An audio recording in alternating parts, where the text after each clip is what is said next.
that I came up with today with the Subculture palette.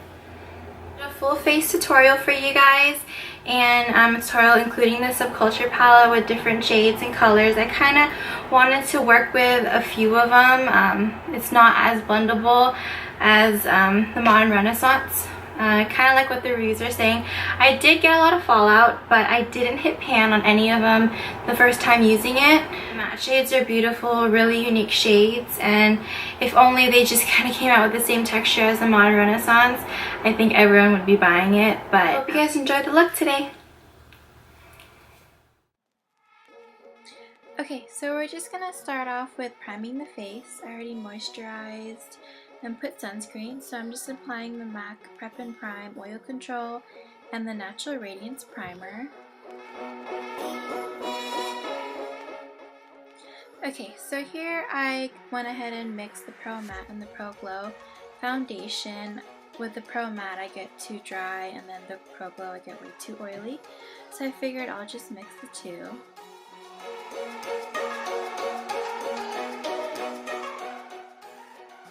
So I just dot the foundation all over my face, and recently I've been loving the Morphe Beauty Sponge. It's a lot bouncier, and I think it applies better than a lot of the beauty blenders out there.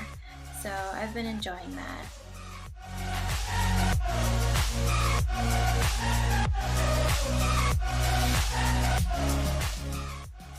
Okay, so I'm using the Tarte Shape Tape Concealer. It's my favorite concealer recently. It never creases on me.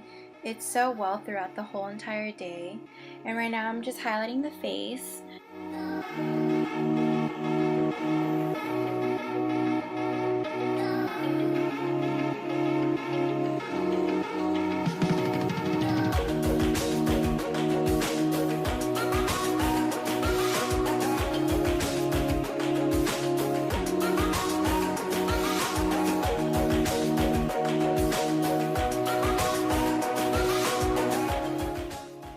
So I saw this Anastasia stick foundation lying around, and I thought I'd try it. I did use it for a little bit before, but I kind of realized now I'd never really liked it. It's a great contour, but it's not very blendable.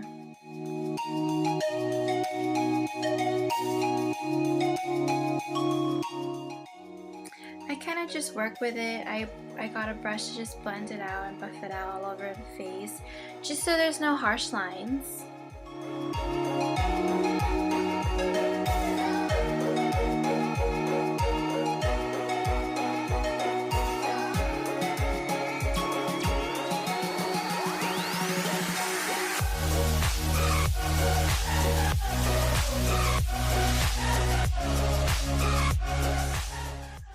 So I wanted to highlight the face. I love highlighting with the Cover FX.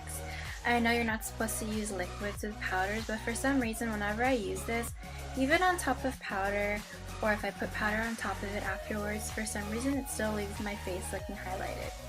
I love it for that extra glow.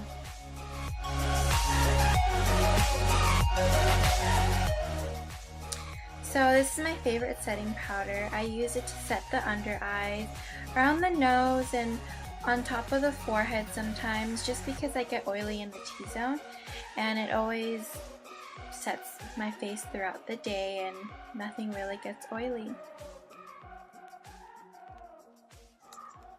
Okay, I'm so glad I got this really big brush. It's so good to powder my face, and right now I'm using the MAC MSF. I love this powder. It's not really thick and it's not too light. I think it gives me the great coverage, and plus I'm a little bit oily throughout the day, so it kind of helps me maintain my oils.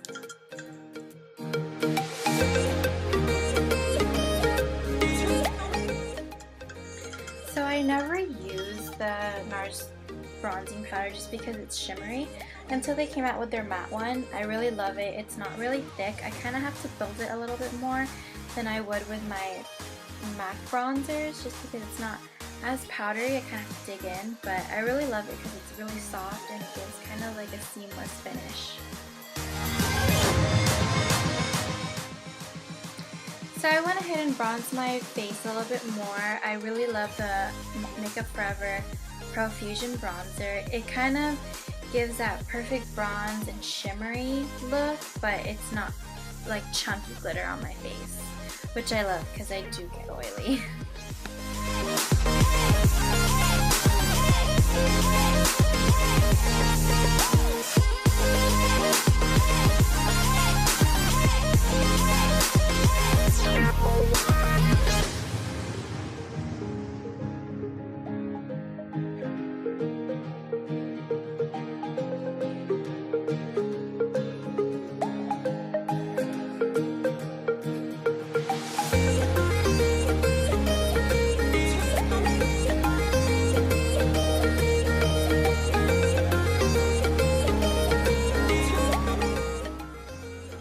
Okay, so I reached for the Aurora palette. It's such a fun palette and it gave me a nice pop of color.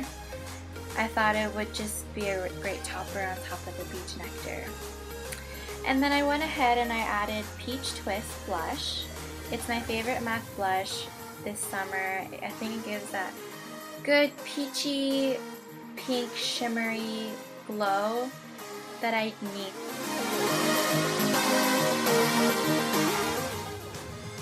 Okay, so for the Subculture palette, I reached into Dawn as my transitions shade. I do like this color. I had to build it up a little bit more just because I don't think that color is right for me as a transitions shade. It's a little bit light for my eyelid, but I just kept building it. It does have a lot of fallout as I was using the palette. Kind of had to just blow everything away as I was using it. And then I dipped into Fudge. I know that's a permanent color for Anastasia, but it wasn't the same formula. I kind of had to just pack it on the edge just because I did notice that if I don't pack it on the edge where I want it, it's just gonna go everywhere as I blend it out. So I kind of just packed it on the outer part of my eye and then just kind of blend it out as I go. I didn't want to dip in too much. I really dipped in super light and there was still a little bit more fallout. But for the most part, that was probably one of the more blendable colors. But once I piled more Dawn on top of it just to blend it out a little bit more, it turned a little bit gray. So as I added more colors, some of the colors didn't blend well together, so it kind of looked a little bit muddy.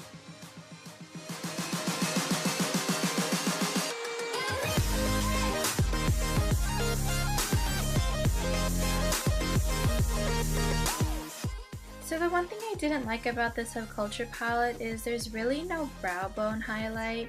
I know there's one that's kind of white and pinky, but it didn't really come off that well when I was putting it on my brow bone. So I just reached into the Becca palette with Jaclyn Hill and I just put on Prosecco Pop. And it gave me that perfect pop that I needed.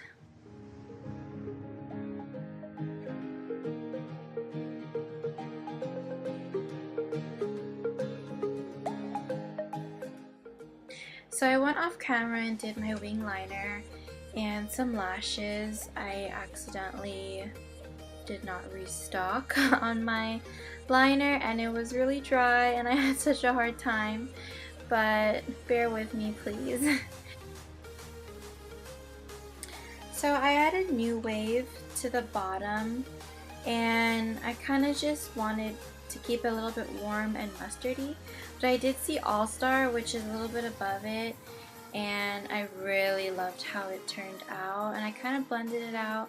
I tried to add a little bit more New Wave just to keep it a little bit warmer too, but for some reason it wasn't blending with All Star at all.